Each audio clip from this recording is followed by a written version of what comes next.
sorry, just to introduce one more thing, of course.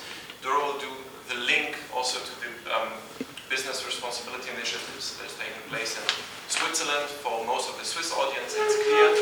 For those who are visiting us, it will be a very interesting link to the overall discussion we're having here. Thank you very much. Thank you very much, Caroline, because I think I will say a lot of things you already mentioned. Some things we have to say twice to be heard. So maybe I repeat some of the things you said, but I think it's important to know how women are affected by mining. I would like to present you a case study we did last year about gold mining in Burkina Faso and the role of Switzerland. We worked on 3 gold mines in Burkina Faso, a Canadian one, a Russian one, and a British one. And the gold of these mines was refined or is refined in Swiss refineries. Sorry about my English, which is not very good, but I hope you can understand me. It would be easier in Spanish, but I will try English. That was something we didn't knew for sure if the gold is refined in Switzerland, because the Swiss refineries don't have to publish where the gold comes from, they refine. So we were working for more than 1 year to have the proofs that this gold, which we were doing the case study, is refined in Switzerland, and at the end Metallor wrote us, Metallor is one of the refineries, that yes, they refine the gold of this mine, which made us very happy, because if not, it would have been difficult to publish the report at the end. What is important to know is that Swiss refineries are refining 70% of the gold worldwide, which is, I think, a very important point on this issue, because in Switzerland there are a lot of raw material companies, but a lot of raw material is not coming to Switzerland from these companies. But in the gold sector it is different, because a lot of this gold is coming physically into Switzerland, being refined here.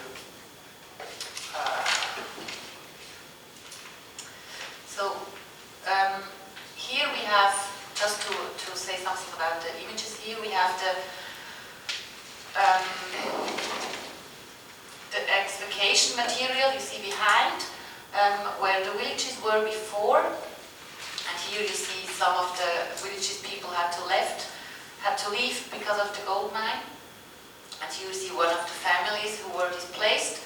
There were 40,000 people displaced for these 3 gold mines. Burkina Faso is a very poor state, you know, I think.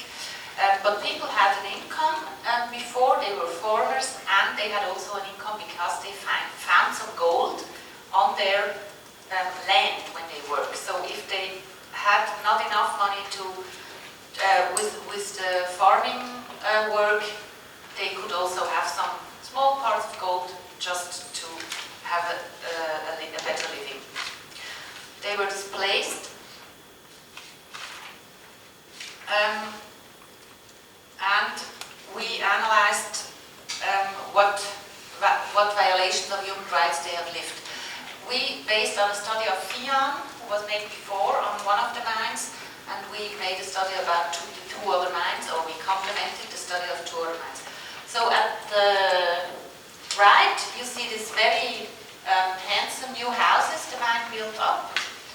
We know it from a lot of other places, but these houses are not at all adequate of the culture of the people living there. Before, they lived in houses like this one, which is called courtyard, I think in English, where there are polygam households, so every woman has a house. So they live together in a court, but every woman of the man who is the patriarchal head of the family has her own house. In the new houses they had to live all together, which was very difficult for the women to live with the other women in the same house.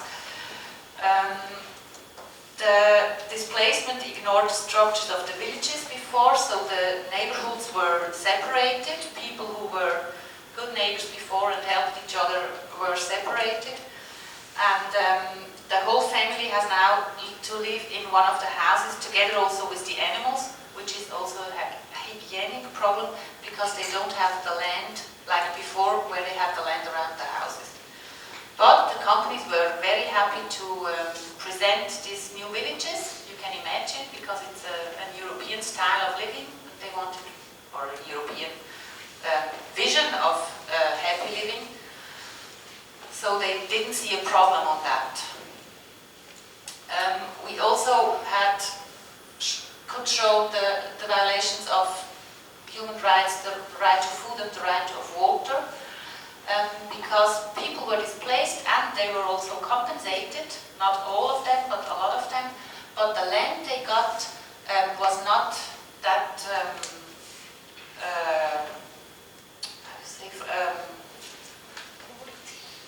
yes, fertile, sorry, yes, was not that fertilized like the land before, and the water was not, they were dependent on water delivering from the mines, so they were not independent from water like before. They had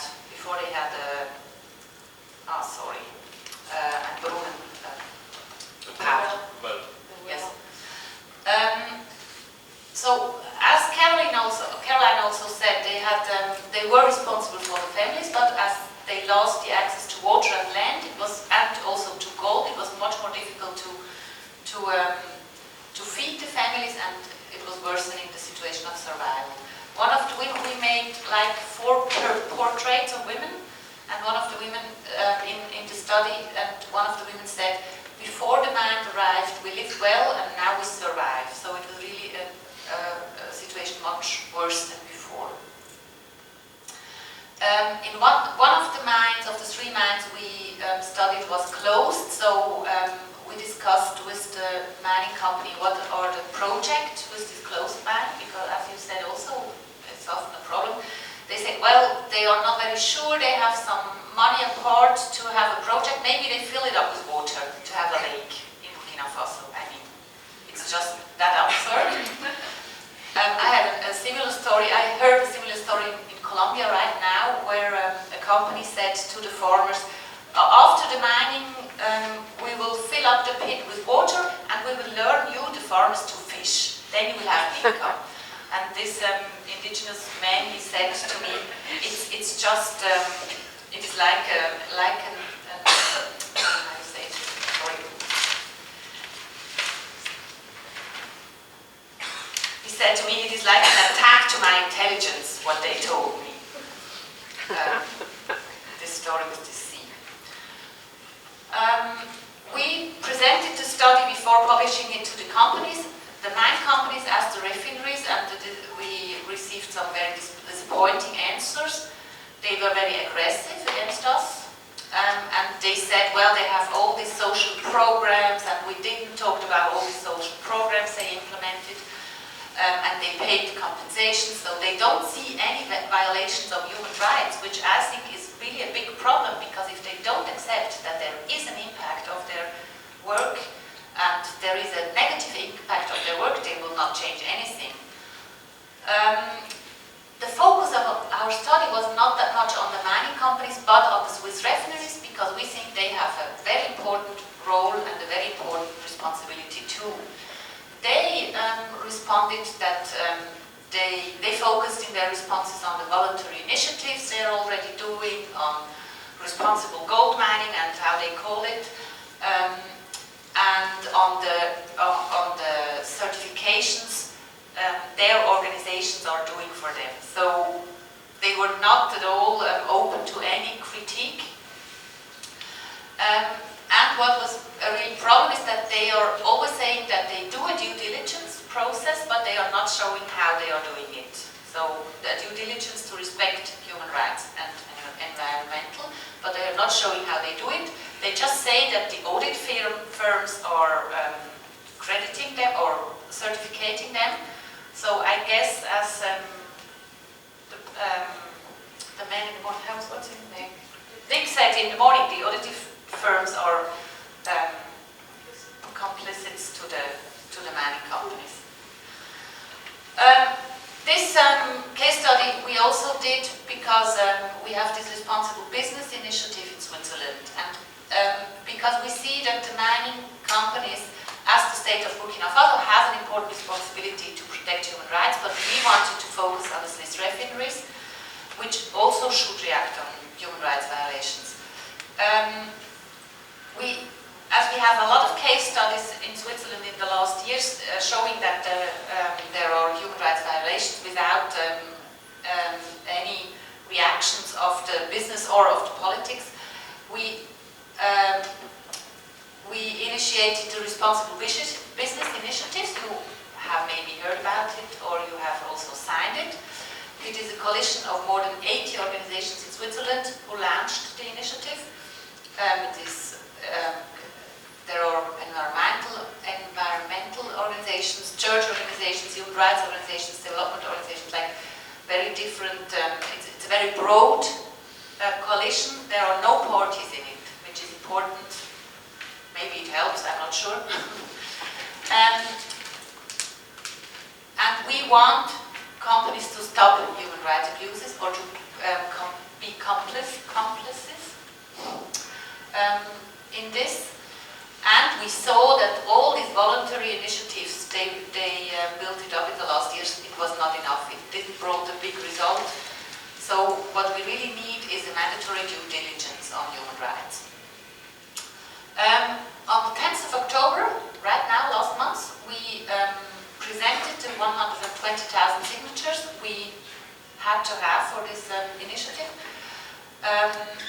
Now it is on the Federal Council will elaborate a position, and then there will be some parliamentary discussions, which I'm not very hopeful that they will support the initiative, but nevertheless, there will be a referendum where the Swiss people can vote for or against the initiatives, which means they can vote for or against responsibility of companies.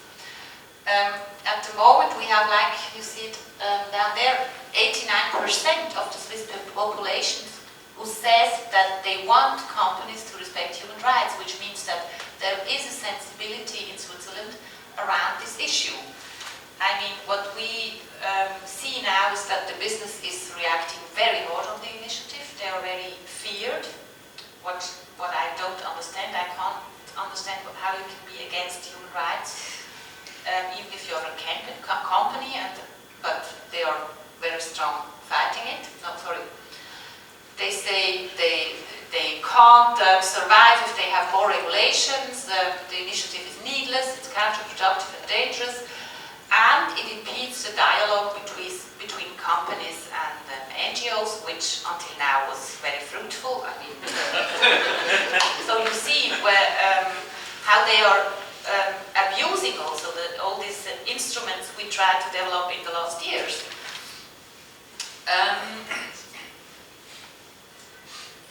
Maybe this is also important. This is a picture of when we presented the 120,000 signatures in Bern. The initiative is not very revolutionary, I have to say. It is a brave initiative based on the UNGPs. The UNGPs is something that is accepted by all the countries of the world in the UN. So. And the UNGPs want a smart mix of voluntary and mandatory measures. So it is not the big revolution, it's just a step we think it has to be done. So we really hope that the initiative will help to have this mandatory part of the respect of human rights. This is just, I mean, I have outside some flyers on the initiative if you want to know more details about it. It's just to show you that it is not a very radical initiative, but it is a step we really think Switzerland should do now. One of the counter-arguments is that Switzerland can't do it all alone, while the whole world is not doing it. So all the big companies will go out of Switzerland, will stop to have business here. We don't think that it is like this, because they are profiting of very different conditions here in Switzerland, as the taxes, for example, so they will not go from one day to another. But on the other side, we think it would also be helpful if there would be a global initiative on this issue. So the treaty which is the treaty, the binding treaty, which is discussed at the moment at the UN, is also an important step to go on. Maybe we can discuss it more later on in the afternoon, because this is not the point I'm asked to talk about, but